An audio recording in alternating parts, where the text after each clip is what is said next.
Okay, so today we are gonna show you how to remove the wheel airbag on a 2020 Buick Enclave. So in the back of the steering wheel there is this plastic piece behind the gear shifter.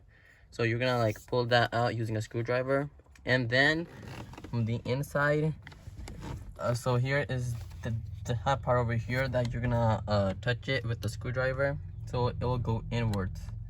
And you're gonna do the same thing on the other side, and then you're gonna pull out the airbag.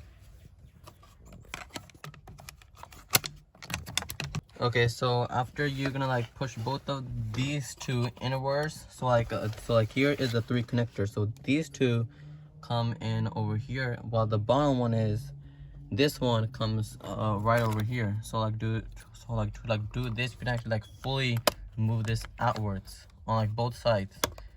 And then now, as you can see, it's like also removed from the bottom. So now the hot thing will just like come up.